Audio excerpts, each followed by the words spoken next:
The question you need to be asking is, are you being obedient? If somebody can do something 80% as good as you, why are you still doing it? He's also a master of deception. He wants to get you deceived. So anytime he can get your eyes to try to fix the wrong problem, then it's not focused on where you're supposed to be going. Well, isn't that amazing that even the devil knows what to plant in you decades before that you're even called to do something? If you honor God, you're going to be hurt. Every time you have like a major breakthrough in God, it comes with an accompanying lie that gets destroyed. I've seen more people derailed by offense, praying for some people that it's like, man, my heart breaks for them because it's like their offense is just keeping them from God's best.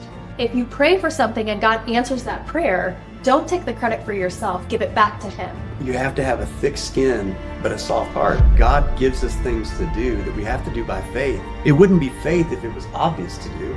It's faith because we have to trust that God's ways are best. Well, welcome back to another episode of Crazy Unbelievable Faith. I am your co-host, Brian Owen, alongside my wife, Kersha. Hi. And we have a special guest with us today. This is our pastor, Pastor Shawn Phillips. He's the guy. He is the man. How are Glad you to be here. I'm doing wonderful. It's Good. great. It's awesome. Good. Well, and for those that have not tuned in the past, obviously our whole podcast, the theme of it, Kersha's working on a book called Crazy Unbelievable Faith, but we're tapping into different people that have just unbelievable God stories, crazy, unbelievable God stories.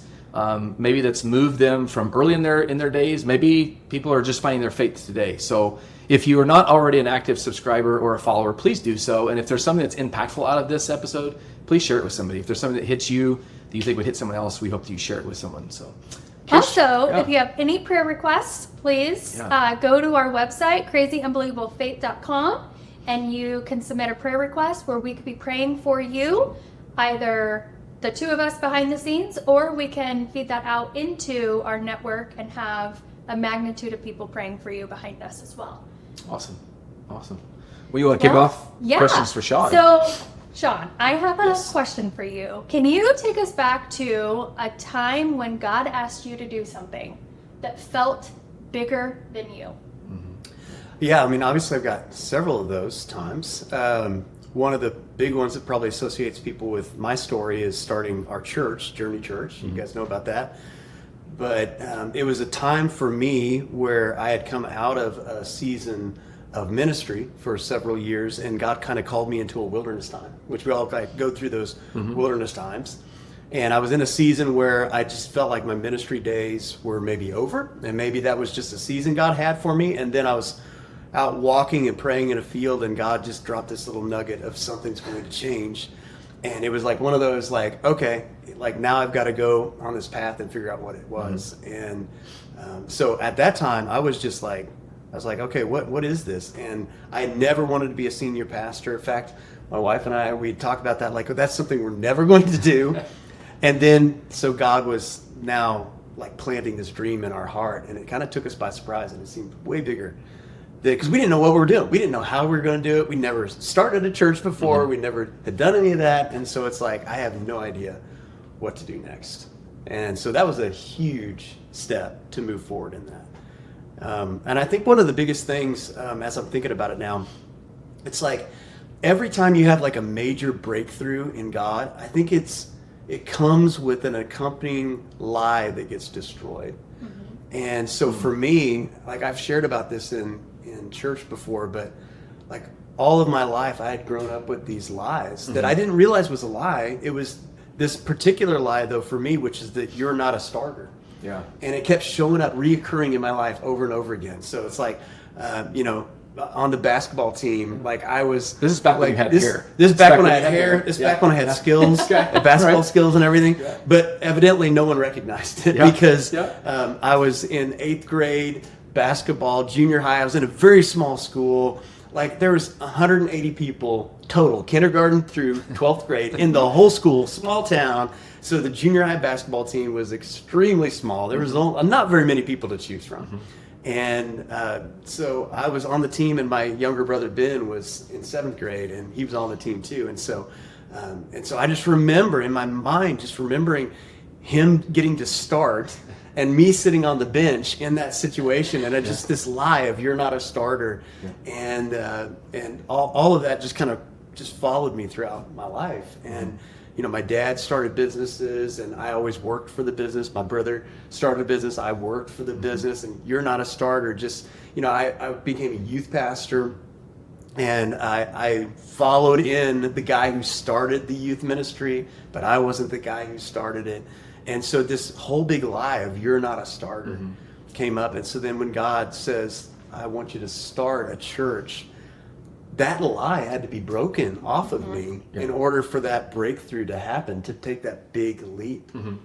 And what was interesting is that we were going through some old home videos recently, and my brother said, guess what I found? And I said, I have no idea what you found. And what he found was a video of me in 8th grade getting called out as like in the starting lineup of the basketball. I have no recollection of this. And so for me, it was like this God thing of revealing that all these years, like 30 something years, I've had this memory for whatever reason that I never started. And even the lies were lies. Yeah. And so all of that, it's like, it just was a testimony of like, you've got to believe what God says more than anything else. Right. And if God says step out, it's because he believes that you can step out. He knows your true identity. And so to take that leap to start the church, it was like some lie had to fall off of me to be able to even take that step. Well, isn't that amazing that even the devil knows what to plant in you decades before or years before that you're even called to do something? Yeah, he's playing a long game. Like, he can't know the future, but he can predict patterns. And so I think he can recognize like what God is trying to do and the setup in things. And so, that's interesting how he would be working to be one step ahead in his mind to try to plant those lies. And they work. They're effective until we recognize them. Right. I think that, when you talk about hearing from God too, I think there's a lot of listeners. I mean, Kersha and I have experienced this ourselves, but it's like we think we hear God, but it's like, okay, again, some lie has to be broken. I love how you brought that up. But I think those lies sometimes overshadow it for people, and it's like, am I really hearing from God, or is that just my own mind bringing that to the forefront? So I guess unpack that. How do you discern those two? Is this just an emotional piece, or am I really hearing something from God? Right. Well, I mean, I think there's several layers to that. I mean, hearing from God, first of all, if you're a follower of Jesus, which I am, so I go to the scriptures, and the scriptures tell me that he says that my sheep know me, they hear my voice. And so I start with the assumption that God's wanting to speak to me, and that he's placed in me the capability to hear from him. But sometimes that's a process, and sometimes God gives us little nuggets of something, not because he's trying to withhold something from us, but because he's trying to invite us into a process of faith. And so sometimes that can be discouraging to us, because we're like, why, if he loved me, why wouldn't he just say everything right now? Right. And he's inviting us along to on something that's ultimately building trust. And so part of that is learning that sometimes God speaks in those little nuggets, and he doesn't give you the full picture. I know for a fact if he would give me the full picture of everything that I'd have to go through with the church, I would have tapped out, and I would have said, that can't be God. That can't be God, right?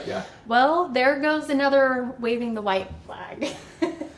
So Talked about in the last. we all want the easy button.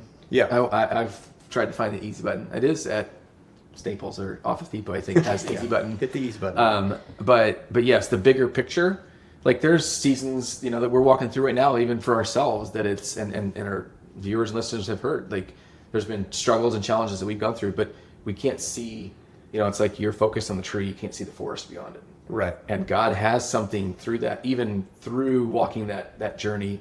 There are blessings on the backside. It's hard to see those blessings. And I know you've talked about before at church, the challenges of, as you're leading people and as you're, mentoring to them or just trying to help them on their spiritual walk, when you open yourself up, and I like the term when you fillet yourself open, sometimes there's a wall. Like I've heard God say, ask me to do this, but there's a wall people will still put up of, I'm only going to let them so far. Yeah. How have you worked through allowing others to kind of become closer to you in a sense. Oh yeah, that's a huge thing. Because as you take steps of faith, sometimes those are misunderstood. Sometimes those are, sometimes that creates distance, where you might be outpacing somebody in your spiritual growth and you're not going at the same pace. And so sometimes that creates friction. The big thing for me is like, first of all, I want to walk humbly, right? And so that means being teachable. That means I've got to let people in to be humble, not just humble before God, but also walk in humility with other people. Now there's a fine line between humility and getting ran over. And so you have to find out where that line is. Yeah. But I'm always defaulting because I'm a strong personality. And so I have to choose to default to humility. Yeah. And I'm doing that in the right type of relationships, But so walking humbly means I'm teachable. It means I don't assume I'm always right. It means that I've lived long enough that back in my 20s, I thought I was 100% right. Then in my 30s, I realized maybe I was just 90% right. And now I'm in my 40s and I'm like, I think I was pretty wrong. Yeah. And so maybe in my 50s or 60s, maybe what will I be saying now about myself? Right. And so it doesn't make me walk in any less confidence, but it does make me walk in more humility. Yeah. And so I just want to walk with that posture of humility. And then I think a huge key, and I've had to learn this pastorally, is just that you have to have a thick skin but a soft heart. Yeah. And keeping that in balance is so key, because I started to pastor people with a hardened heart and a thick skin. Yeah. And God says, you can't do that. Like you've got to be vulnerable. Yeah. You're going to be hurt. You've got to just choose the pain, in a responsible way that honors God.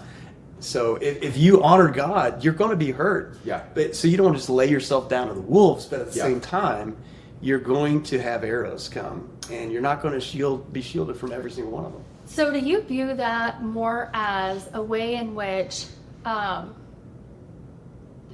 the devil, not trying to give him credit because he doesn't need any credit, but a way in which the devil tries to get in and discourse you in that walk of faith, almost like taking the podium away from you. He wants to throw darts at you to get you off course so that you'll stop walking the faith line. Yeah, I mean, I think he's the father of lies. So he's also a master of deception. He wants to get you deceived. So anytime he can get your eyes to try to fix the wrong problem, then it's not focused on where you're supposed to be going. And so that distraction piece is, I mean, that can come in so many forms. It can come in the form of conflict. It can come in the form of just new adventures that God never authorized, that we just kind of like get enamored with even. And so they can come in all forms, and he knows each person. He starts to learn our patterns and our tricks to try to throw those things in our way. And so, so I think, I mean, obviously like offense is a huge one. I've seen more people derailed by offense than almost anything. Yeah. I mean, I'm dealing with a situation right now, praying for some people that it's like, man, my heart breaks for them, because it's like their offense is just keeping them from God's best. Yeah. And we think it's somehow that we're creating God's best by holding on to it, but it's actually just falling right into Satan's plan, Yeah. Right. So, yeah. I think back to your point that you were saying earlier, as you've gone through your 20s, 30s, and 40s, there's also a piece that people, I've heard it also described, you go through your 20s and 30s and it's like you're taking and taking and taking. Yeah.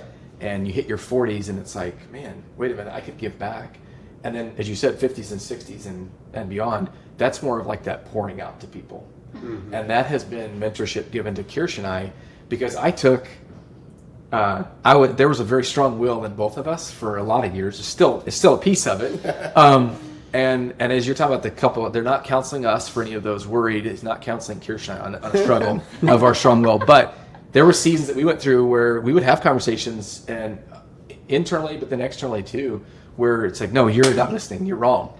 And it's like, I had to really soften that, as you said, the thick skin and the soft heart. Yeah. A lot of people walk around with the opposite of that. It's such pliable skin, like anything hits them, and their heart is so hard they can't even take another, perspective to things. Mm-hmm. Politics is the first one that comes to mind. Religion is the second. But for us, it's like, how do we give back? And that's been a whole piece of this. Is like God put it on our heart first of the year. It's like Kersha's working on this book, and then it's like the podcast kind of came to mind. I love listening to them. I think a lot of others out there just like taking snippets of things, and it's like if we can give hope and encouragement to people. Again, that pouring back. Yeah. Don't wait until you're in your latter years, the senior years of your life, the fourth quarter of life. I want to do it now. Right. And see some of that fruit. And the testimonials that we've heard out of this, I mean, you hear them at church from people. And there are some really cool, it's probably a whole other episode we can talk about testimonials, but like the people that have been impacted by just this short window we've been doing these recordings has been amazing. And I think, back to kind of that point for you of moving people and encouraging them. What is something in your year, your tenure of doing what you've done? What's probably the most impactful? Is there a verse? Is there a scripture? Is there a saying that stands out or comes to mind to you? Man, I don't know why, but my mind went to Sabbath and rest. And I know that's counterintuitive, but it's in the creativity happens in the margins. Mm-hmm. I think wisdom is birthed in the margins. And so learning how to Sabbath and learning how to rest was, for me personally, I can't say it would have the same impact for everybody else, but Scripture says Sabbath's a gift, right? And so for me, I was such a workaholic in the early days of starting the church that I had to learn how to rest in God. And what that really meant was finding my identity in God instead of my work. Right. And because I was equating myself with the church. And so when those hard times would come and somebody would leave the church or have an issue, it was like me, mm-hmm. and I didn't realize it until I created that rest and margin. And so that really helped me to be able to separate who am I mm-hmm. apart from what I do. Mm-hmm. And so with that, I was thinking about the rest gave me perspective, because the older you get, you talk about giving back, the older we get, like experience is guaranteed, but wisdom is not. Yeah. Right. Sometimes we think that wisdom is just going to come with experience. Yeah. Neither is maturity. Neither is maturity. Maturity doesn't automatically come. Yeah. And so that's like learning how to walk in that. You can learn, the earlier you learn, the more you can give. Yeah. And so this idea that we're just going to wait until we get old, then we have maturity and wisdom to be able to give, is kind of like, I know a lot of older people who've lived a lot of life who are not mature mm-hmm. and don't have a lot of wisdom. Yeah. Right. And so it's that intentionality of learning, for me, obviously, living in community, mm-hmm. living in the scriptures, living in God's presence, those things form me into the way of wisdom. Yeah. And without that, if I'm just in a silo by myself and I don't come into community with other people where I can be challenged lovingly, and that's the key, is like finding people who are for you, who are for your growth, who are for, for truth in you, and are motivated to speak that into your life for your good, even if it hurts at times. Yeah. Right. And so if we equate pain, all pain is bad, we'll never grow. Yeah. But we're programmed to treat pain as bad, and even pain that comes from friends. Mm-hmm. There's a good pain that comes from truth, mm-hmm. and there's a bad pain that comes through that way too. That people can use that truth or lies and cause mm-hmm. pain in an unhealthy way. And so learning how to receive the good pain that comes from truth that causes you to grow, that's how you have to live in healthy community. I've had people come and share very painful things for me that were true, that I needed to take before God and say, even if this whole thing isn't true, what part about it is true? Mm-hmm. Right. Because I just want to walk healthy. Ultimately I want to walk right before God. Right. And so whatever that looks like, if somebody had the courage to say that in love for my good, mm-hmm. then I have the responsibility to take that and receive that and accept that and take it before God and see if there's any truth. How many people has Ben had to ask for forgiveness for this, the toothpicks and the straws? That's an inside joke. Yeah. But I think that coupled with that, I had a quick question before we got too far down the line. when you and Bekah then started the church plant, and you were talking about your identity, what maybe were some obstacles that the two of you, or the seven of you as a family, really had to overcome in terms of really living this story out for God and keeping it for God? Because I think sometimes we can get lost in this walk with God where it turns into look what I did rather than look what God did. And that's something that I think Brian and I have been really good about portraying to people of, if you pray for something and God answers that prayer, don't take the credit for yourself, give it back to him. Of look what he did for me because I prayed that prayer. That maybe he even told you to pray, you know? Yeah, I think one of the things that because I saw, and you just think about pastors in churches, and I've seen a lot of pastors' kids, get all screwed up and stuff. And so we obviously didn't want that for our family starting a church. And so we took the approach when we started that my kids aren't even going to know they're pastors' kids. Like, we're just here serving God together at the church. And one of the big things that has really helped, I don't even have to say I've had to think this way, it's just the way I think, is that, and I shared this recently, but that I am just a pastor in a long line of future pastors of Journey Church. Yeah. I just happen to be the founding pastor, the one who started it. But if this church continues for hundreds of years, if Jesus doesn't return, then there's going to be a lot of pastors that come after me. And so I am just an interim temporary pastor. And part of the thing is, when people start churches and start businesses and all that type of stuff, they get this founder's complex or something, like they own it. Well, first of all, this is a nonprofit. I don't own anything. And secondly, obviously, more importantly, this is God's thing. Yeah. And so it really bugs me when people say your church, like talking to me, like your church. It's like, this is not my church.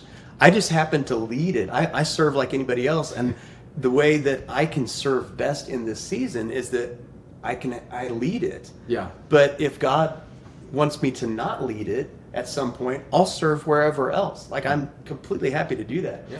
And so that's a mindset that I haven't adopted. It's just the way it is. It's like, it's just the way we think about it. And so my kids have grown up just like, this is just what we do. Like, we didn't start, it's not even like we started something. It's just, we were just called into the story, and we just were willing to serve.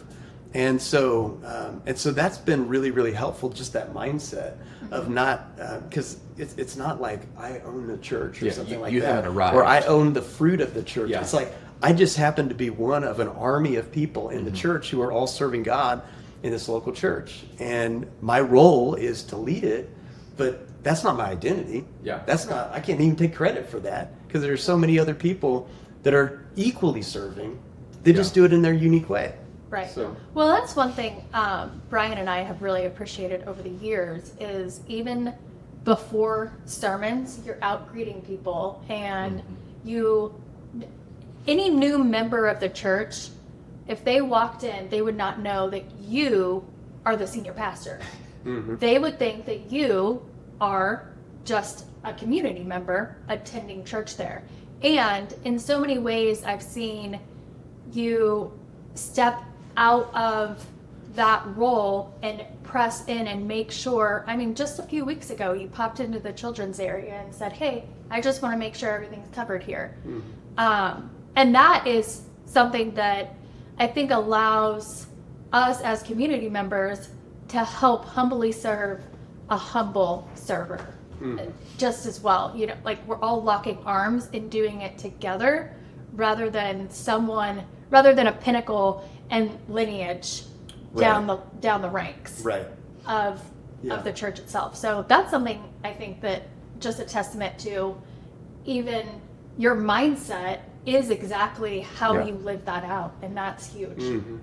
Yeah, and I've talked about, like, because people have asked me before, like, why do you park so far away? and that was intentional. Yeah, I love to get my steps in. Yeah.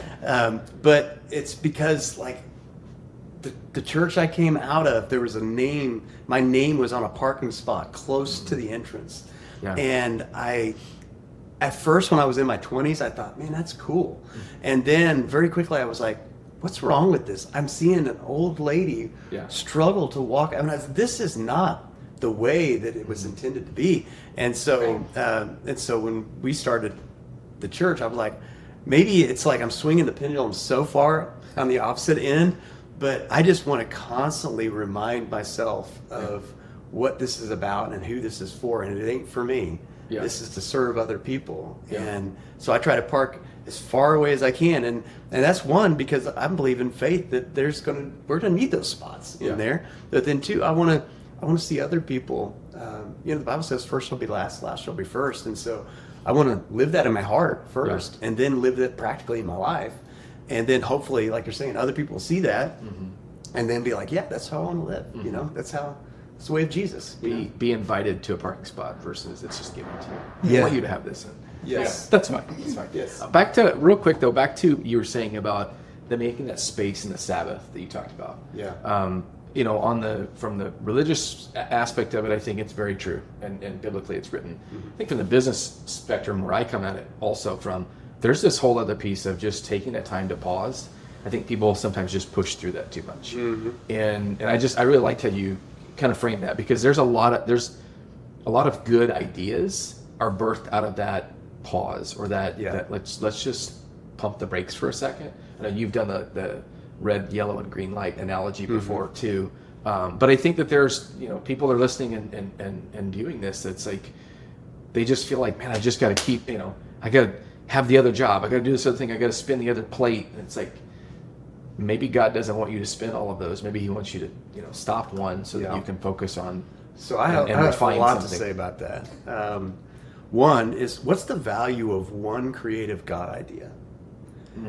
And if we are so crammed full of stuff that we never allow space for the one creative God idea, that you could do a million things on your list practically, but how many breakthrough ideas are there? And if we don't create space for those breakthrough ideas, we may miss all of this multiplication effect that we're saying we're trying to do. Right. And then secondly, I would say for the business community and for church world, but we started doing sabbaticals. And if you don't know what a sabbatical is, it's an extended Sabbath. So it's a time of rest, refreshment, and delight, essentially, that's intentional. And so a Sabbath is 1 day a week, if you're not familiar with that, 1 day a week of rest. But then a sabbatical is an extended time of that. And so I took a 6-week sabbatical in 2018 where I just stepped away from everything. And now we have every one of our staff. It doesn't matter if you're in a leadership role or an admin role or whatever. If you've been on our staff for 5 years, you get a sabbatical. And it doesn't cost us a lot of money to do that. It's really more time. But here's the thing I learned. And for the life of me, I cannot understand why businesses don't do this. Because taking a sabbatical is the most effective way to teach people how to effectively delegate and how to realize what they should be doing and what they should not be doing. Right. And one of the most, I had to learn it in 2018. I realized what happens if I'm gone for 6 weeks, because I can be gone for 2 weeks on a vacation and cover that. But 6 weeks, I have to rearrange the way I think to do that. Yeah. I have to rearrange structures. I have to create structures where people can now say yes, layers down, instead of everything coming back to me. And so I've watched that happen with every one of our staff that has to face a sabbatical. Can you imagine being gone 6 weeks out of your normal life? Yeah. And what kind of systems do you have to put in place? What kind of things do you have to set up for that to happen without you? And so once I realized that, I'm like, our church is way more effective because I have sabbaticals built in, because now people are learning how to lead.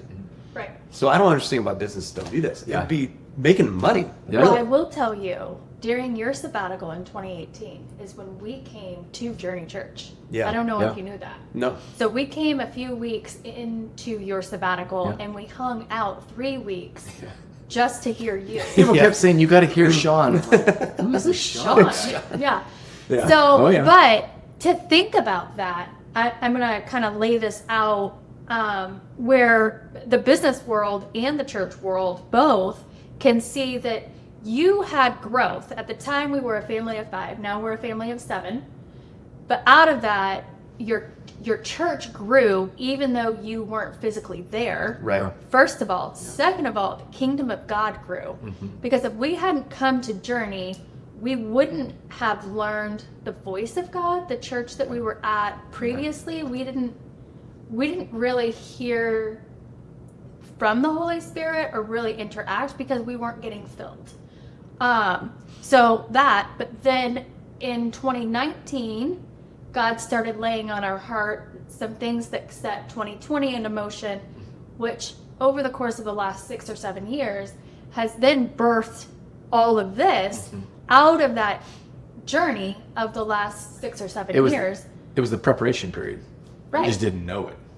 As you've talked about in the past too. Yeah. That people sometimes push through the preparation and just thinking, I'm ready for the next thing. I'm ready for this. Use me. But they're not, again, Sabbathing. They're not pausing and actually looking at what's around them. I didn't mean to cut you off. Sorry. Well, and then in 24 and 25, God had us come into a season rest to then allow us the ability this year. It is 25. So 24, the season of 24, we rested.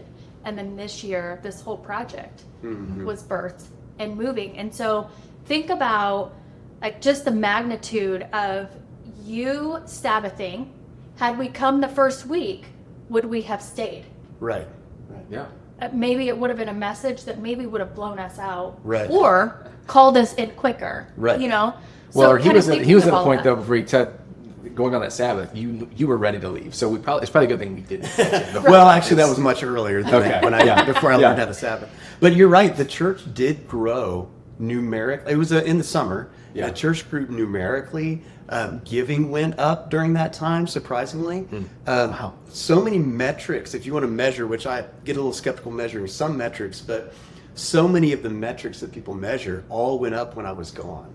And that will humble That's a you sign. as Yeah, a leader. I was like, maybe I should just leave. But no, I understand what God was doing. No, there. it was your leadership. He was Correct. yeah, he was You was demonstrating that if you can trust and empower, that it's God who builds the church. You know, in our context, it's God who builds the church. But he was also showing that I can trust him, that it's not my work, but he's doing the work, and that if I just obey and do what I know I'm supposed to do, which at that time was nothing. Yeah. Like the hardest thing to do sometimes is nothing. Yeah. When God says the rest, it's like doing nothing's the hardest thing you can do. Well, we'll definitely plug into the show notes of this links to Journey, because I think I would encourage our viewers, listeners to go back and listen to some of those post sermons that you gave coming back from your sabbatical, because you have some amazing, radical, unbelievable stories. Yeah, there's some crazy from the stuff. sabbatical. Yeah. But there was a piece also when we were talking about being at the church, and I've lost it. It went away, but that's fine. It'll come back at some point. I knew you're going to have one. I know it happens all the time. Got to get one This is per normal. episode. This is normal. Welcome to my life. Exactly. You were talking about this. Oh, Maxwell person. See, Yeah. came back. Okay. Good. Being a Maxwell person that you are, in the sabbatical, and being able to have others lead. He has always said, and this has been a teaching, it literally hit me square in the head. If somebody can do something 80% as good as you, why are you still doing it? Right.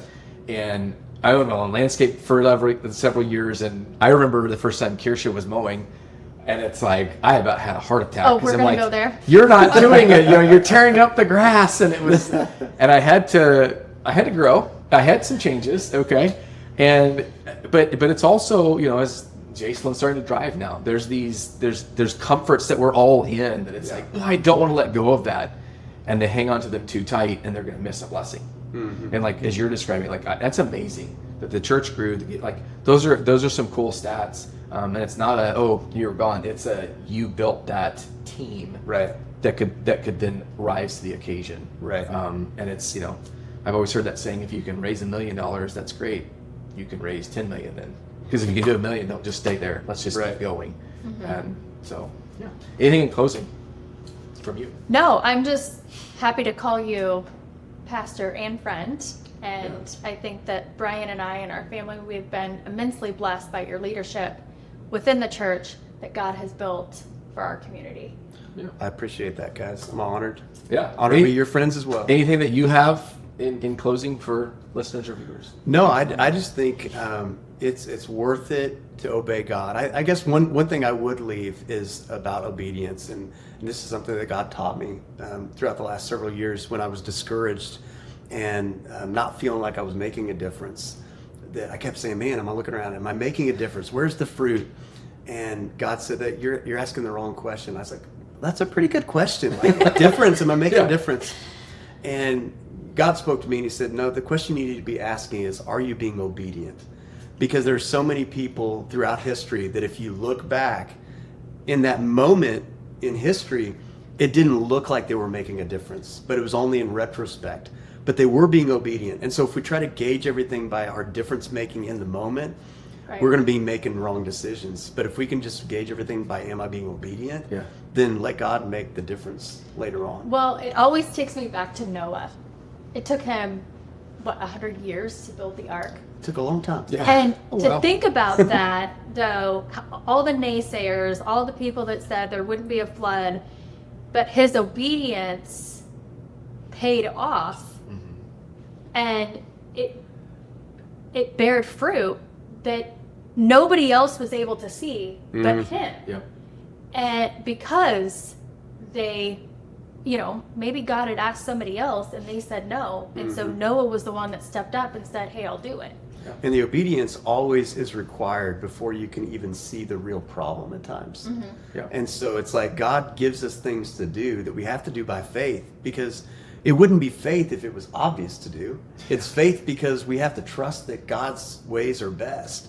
And so a lot of times he's given us the answer before we even see the problem, but we have to obey to be prepared to have enough time. Like, God's reverse engineering this whole thing. So he speaks to us, 2 years before we need this, so that we're going to be ready when we walk into it. That's why it's so important to obey. I was talking about from this week, and or last week, and that's what he was talking about, the obedience. Like, God will bless you through the obedience if you decide not to obey. Again, and we've talked about it in the past, that it's like sometimes those things are missed because you were over here focused on this thing, and God wanted you to be looking at something else. So, Shawn, I appreciate you being on today. Thank you so much for the insight. Honor. And for those that were viewing and watching today, we thank you for watching another episode of Crazy Unbelievable Faith. Again, if anything that resonated to you, it impacted you, or you think that it could impact someone else, please share this. We'd love to grow the community. Subscribe and follow. And until next time, we'll see you guys. You have a great rest of the week. Bye.